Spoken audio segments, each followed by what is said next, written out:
to see you. Well, I can't really see you, but I'm glad to know that you have joined us here for the second annual Hacking with the Homies Developer Conference. Like, I'm super geeked. It's been a long time. It took more planning than I expected. I appreciate the team for making that happen. My name is Mac Hendricks. I'm the one of the co-founders of Detroit Black Tech and one of the architects of Hacking with the Homies. I'm not going to take a lot of time. I just want to really thank our sponsors like Dual Security, Detroit Labs, HashiCorp, Integral, W3R, and Waymark. Like, none of this would have happened without you. So we really appreciate it. So the agenda for this morning, really, I'm going to give you a little history lesson on how we got here today. I'm also going to introduce you to somebody very special, Mitchell from Dual Security, and we'll get her thoughts around diversity and inclusion. After Kendra, I'll come back and we'll have our keynote speaker, Kelsey Hightower. And then we're going to do it in a fireside chat format. So we see Kelsey everywhere, giving technical talks. But Kelsey actually brought this to our attention, right, and came up with the idea. Let's do something a little different. So I think this fireside chat is going to be fire. No pun intended. How did we get here? So, we started Detroit Black Tech in 2018. Obviously, it's in Detroit, right? So, and the reason why we started that is because we started seeing a lot of energy around the tech space in Detroit. Detroit was starting to become a pretty popping tech hub, but I just didn't see a lot of people that look like me. At least I didn't see them. At least I knew they existed, but I didn't see them that looked like me in that space. So what I wanted to do was really come up with an idea so that we can kind of show people that Black folks in Detroit are in tech and we're here. And if you guys don't know, Detroit is still 80% African American. So what I did, like every person in my family, they love a photo shoot. So I put together a photo shoot, and I was just like, I just want to show people that Black folks are in tech. So we did hair, makeup, the whole thing. We did it at the African American Museum, and it was bomb, right? So that was the first time we were able to connect. But there was an inflection point that happened. There was a lady by the name of Olivia Guterson, and I always mess her name up. So Olivia, if you're listening, I am so sorry. She said, "Have you heard of Afrotech?" And I was like, "Nah, I never heard of Afrotech." And she kind of introduced me to Afrotech and was like, "They're doing these conferences on the West Coast. I'm going to get them to come to Detroit." And I'm like, "Man, you crazy. They're never going to come to Detroit." But after 8 months later, fast forward, she went and got the funding in order to get Afrotech to Detroit. So we had Afrotech Detroit in August 18th of 2019, I believe. Yeah, 2019. And in November, I actually went to Afrotech on the West Coast, and it blew my mind. You have Black folks from every segment of the tech industry there. You had product managers, you had developers, you had people in HR. It was the bomb. They know how to throw a party. So big ups to Afrotech. They are the bomb. The one gap that I saw there is that the sessions weren't very technical. And I'm a technical guy, and I just love to get my hands dirty. So that's when I decided I wanted to come up. And when I brought this to the team originally, they were like, "Man, you crazy." Like, I wanted to do it like in February. Mind you, it was November. So we only had a few months in order to make this happen, but we pulled it off last year and it was successful. Fast forward to this year, we're at our second annual Hacking with the Homies Developer Conference. And I thank you for being here, and we're gonna make this one the bomb as well. So let's move on a little bit here, now that I gave you a history lesson. So let me talk to you a little about Kendra Mitchell from Dual Security. So she's going to join us, and she's going to really talk about her thoughts around diversity and inclusion. But just a quick story. I was like, so she reached out to the group in August of this year, I believe, of last year. And she was like, hey, I want to get a more inclusive, more people, more inclusive in the hiring process and hopefully obviously get hired at Dual Security. And I just saw her passion around this whole thing. So Dual became our first diamond sponsor for this year. So I'd like her to join me today just to give us her thoughts around diversity and inclusion. Hey, Mac. Just you can hear me. Oh, great. Thank you so much for having me. This is really exciting. Absolutely. Take it away. Okay, awesome. So let me figure out how to share my screen here, friends, and then I will get us started.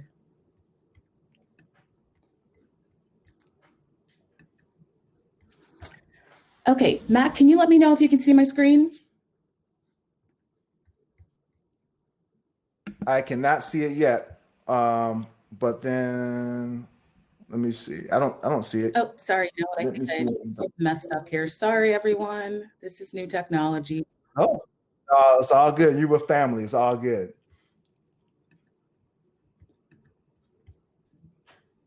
Okay, I think I did it. You did it. I did it. Yay. Okay, so I am here to talk about diversity, inclusion, and belonging at Duo. And so for many, belonging is a new concept. And so I like to think about belonging as creating conditions where people can show up and be their authentic selves and do their best work and work really to their highest purpose. And so in order to do that, it requires us to focus on diversity, inclusion, and equity with a sense of belonging really being the outcome. Now, I get super lucky in the work that I do in that about 90% of our employees in our last internal survey told us that they felt a sense of belonging at Duo. But our team also kept it super real with us and told us that we could really be doing a better job around diversity, particularly in senior leadership. And they're right. So that's what I've been focusing on for a while now. Before we got into this, I wanted to share a little bit about my journey to this work. So I was born in Michigan, and I left to go to Hampton, an HBCU based in Virginia. And then from there, I went to law school. And I say all of this to say that I actually don't have a tech background. I kind of just fell into tech. It found me. And what I really loved about tech was the way that we could come together in these cross-functional ways and innovate and learn together and reimagine new ways for the world to exist. And so I came to Duo in 2016, and I moved from Manhattan to Michigan specifically for this company, specifically for our founder's vision, Doug Song. And one of my earliest conversations at Duo was in the summer of 2016. And it was with Doug, our CEO, about the Black Lives Matter movement and the role that corporate America served in supporting that movement. And it just blew my mind, especially 5 years ago at this point, to be having such a progressive conversation with one of our leaders. And so Doug and I have actually sort of converged around our passion for Detroit. But another part of this story that I wanted to mention was I got given the opportunity to do new work within Duo after our acquisition by Cisco. I didn't really have a background in the work that I do now. Doug just took a chance on me and allowed me to learn in the role. And I think that's a model that we see a lot across Duo of people taking chances on others and allowing them to work in roles. And I think that plays a really, really big role in producing a diverse workplace. So that's my story. All right, so there are reams of data in research and studies on how diversity leads to more productive and innovative teams. It leads to better solutions for customers. It leads to better financial output for companies. And so that is a very well-treaded perspective on diversity, and all of those things are true. But for me, even before we get to the business output or the customer impact, it's just fundamentally the right thing to do, right? Like, if we all believe in the human potential of all of us, and the human dignity of all of us, and the equal access to opportunity and how important that is as humanity, then I think it really compels all of us to be equally invested in doing this work. So there's a lot on this page, but one of the things we talk about a lot at Duo is empathy, both in terms of how we build our solutions for customers and how we engage with each other and the community around us. And that is what anchors me in this work of like the compassion and the empathy and the respect for the richness of our differences. And as we sort of are getting deeper into this work, it is very, very important to me that we don't just focus on like the inclusion piece, for example, or the belonging piece, but really hold ourselves accountable to building a team that's reflective of the world around us. So as I was thinking about where I wanted people to go with me on an educational journey, unconscious bias training felt very insufficient. It's very passive. It makes you think that racism really just exists on an individual level. And of course, like we all know as people of color, that's not true. Racism is very much structural and embedded in like education, employment opportunities, environmental justice, it goes on, but it is everywhere around us. And we have to understand how those systems work to propagate and reproduce oppression and inequality, and make everybody accountable for helping to dismantle those when they see it. So it's about more than just your behavior. I also wanted us to really focus on intersectionality.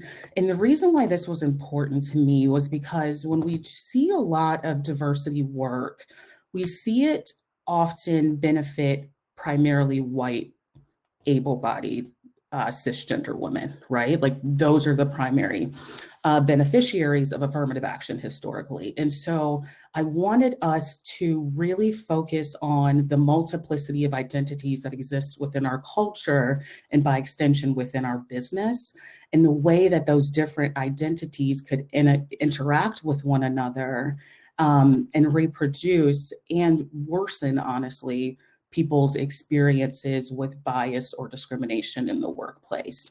And so really focusing on identity and not allowing ourselves to shy away from the role that it plays and how we experience the world around us is massively important to me. So inclusive leadership. I have a team that works with me at Duo, but diversity isn't just our job, right? Like we would not be effective if it was just a couple of us over in a corner trying to do this work. We need full buy-in from the organization. And in particular, I need full buy-in from our leaders, and I need them to be holding themselves accountable to building and supporting balanced and inclusive teams. And the reason why leaders are so important to me is because leaders are the most proximate to their employees, right? Like I don't see their employees every single day or talk to them every day, but their leaders do. And their leaders construct the environment that they experience most closely and most frequently. And so in thinking about our leaders, I really view them as force multipliers for the work that I'm trying to drive from my station. And so I need them to do a number of things. One of them is focus on like modeling the behaviors that I think are important for us to achieve our objectives. Obviously making employees feel safe, but more importantly, valued and respected, and creating spaces for open dialogue. So not shying away from difficult conversations just because racism makes them uncomfortable. Like no one has time for that.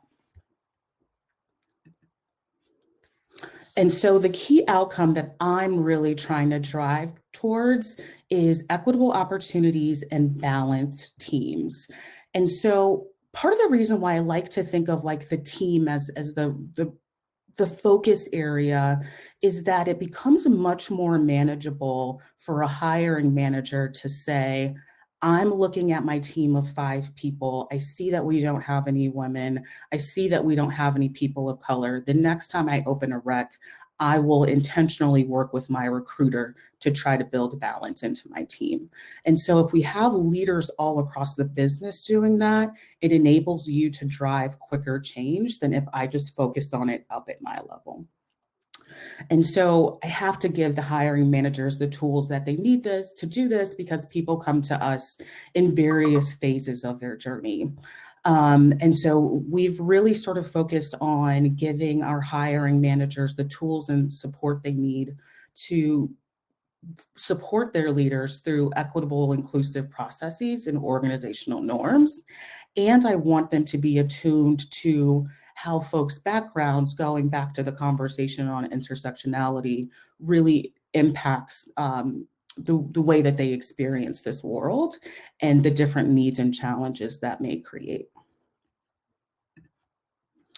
So another thing that I wanted to do was just to make sure that we weren't just focusing like myopically on one phase or part of equality in the entire employee life cycle.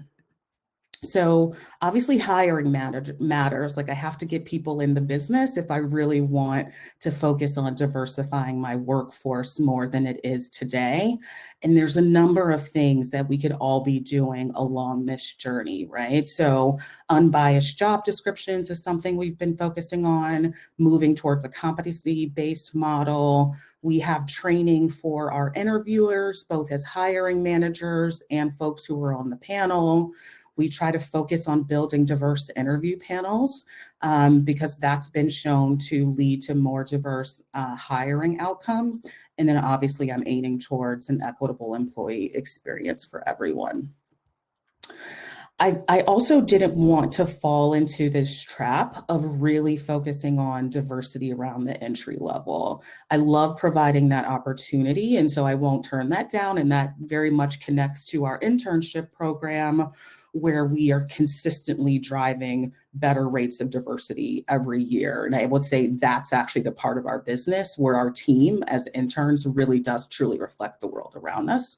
So that's helpful for bringing in entry-level talent, but I didn't want to forget about mid-level folks or senior level folks or executives, because just as much as I think that every leader is a force multiplier for diversity, there's no question to me that like having a Black woman executive is going to have really meaningful trickle down effects. Same thing for a Latinx man, right? At that level of the director executive space.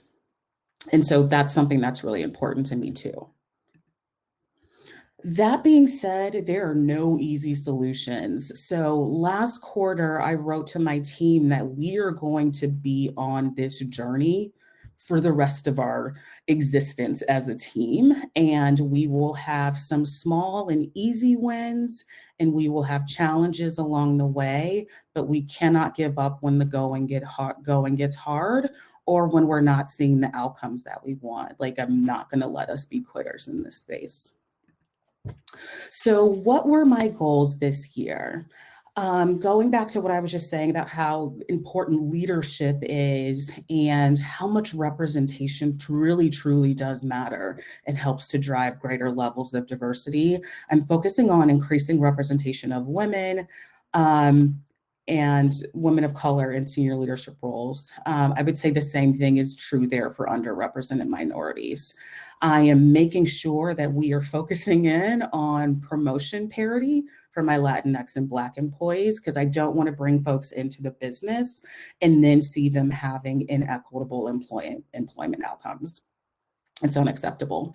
Another thing that I wanted to do, going back to the conversation that I was having about bringing leaders on this journey, I want people to demonstrate that they are actually about being on this journey, right? Like, what are their competencies? What have they done? What will they do in the service of building balance? and inclusive teams. And in overall, I have a big focus not just on attracting talent, but retaining them and making sure that people are developing and getting growth and mobility opportunities. And that's it for me. I think I have time now for questions. Hi, Kendra. So yes, thank you so much for that presentation. That was awesome. We're so excited to have you here. And for anybody that doesn't know me, let me introduce myself. My name is Nikki Evelyn. I'm one of the co-founders and one of the co-organizers for the conference that we're having today. So super excited to be here and very excited to ask you a couple of questions, Kendra. So like she mentioned, anybody that has questions for her, please drop them in the chat and I'll read through them. But I do want to kick off with the question. I love that you mentioned, like all the things that you're doing to retain talent and retain, like increase your diversity numbers and things of that nature. Considering the pandemic, what actions is Duo taking to foster and maintain an inclusive culture? That's an excellent question. So we love events at Duo. And so through the pandemic, it's actually caused us to be a bit more strategic about how and why we do them and when, and really sort of layering in an equity and diversity component to that. So making sure that we're using the resource we have available to us to host a number of events for Black History Month, host events for Latinx Heritage Month, make sure that all of the events we do are accessible to the deaf and hard of hearing. One of the things that my team and I just did was relaunch what we called Circles, which is our version of employee resource groups. And so we had these previously, but they were open to folks who identified with the group as well as allies. And I observed that like allies started taking over the channels. They were well-meaning, but just needed to dial it down. Mm-hmm. And so in this version, we decided to create a separate channel for allies so people could go and learn and figure out how to support and do the right thing. But we also created safe space for people to build community with people who identify as being people of color, women, so on and so forth. I love that. I think that because a lot of times when you think of diversity and inclusion work, a lot of times people think that, oh, it's on people of color to carry that load. I love that you all created the separate channel for allies to say like, hey, here's where you all can go and get this knowledge and get the information that you need so that you can be better allies. So that's fantastic. I love that. And so after hearing, your presentation and the things that you have to say, I'm sure that Duo is already a sought after company that so many people would love to work for and be a part of your team. So can you give a little bit of advice, or do you have advice for anybody who's interested in pursuing a career at Duo? Yes, so go to our careers page, duo.com, step 1, careers page. But you know what? I really love when people reach out to me that I don't know on LinkedIn. I've had so many conversations with people about Duo, about working in this diversity, equity, and inclusion space. And so I would say just take a chance and reach out to someone and see if they will have like a coffee chat with you. Yeah, that's awesome. I think that's a great bit of advice. And then I also want to call out the fact that Duo is partnering with Detroit Black Tech, and we do have some exciting upcoming events in the near future. And so I think at some of those events, you all are going to get a chance to hear about a day in the life of an engineer and a lot of different other topics. So definitely stay tuned for those. And then I'm just scanning the chat here. I don't see any questions that came in, but I also definitely want to call out that during our conference, so tomorrow, we're having a very exclusive session tomorrow with a representative from Duo before the conference. So at 11 a.m. tomorrow, if you all want to join, you'll have a chance to chat with a representative from Duo about their career opportunities and things like that and ask questions and kind of like get that firsthand knowledge. So I would encourage you all to tune in. The seats are definitely going to be limited just because we can't, have everybody in a session chatting with a representative, but definitely tune into that tomorrow. And Kendra, thank you again so much. This has been awesome. We're super excited about the partnership and super excited to have you all as a part of the conference. So we are going to hand this back over to Max so that he can kick off. sorry. Oh, sure. Go ahead. I'm sorry. Quickly, thank you so much for having me. If anybody has any questions about Duo or what it's like to work at Cisco, our interview process, you can just email me. It's kendra@cisco.com, CISCO. I'm fairly responsive there and would love to help. That's it. Awesome. Thank you. Thank you so much, Kendra. Thank you. All right. Handing All right. it back over to Mac. All right, thank you. Thank you, ladies. I really appreciate that. And again, I really want to say thank you to Duo Security. They really, they believed in us, right? And that's what she kind of said. That's what to me, that's one of the values of Duo, right? It's like, they take a chance on you. And they definitely did that with us. So I want to say thank you from the bottom of my heart.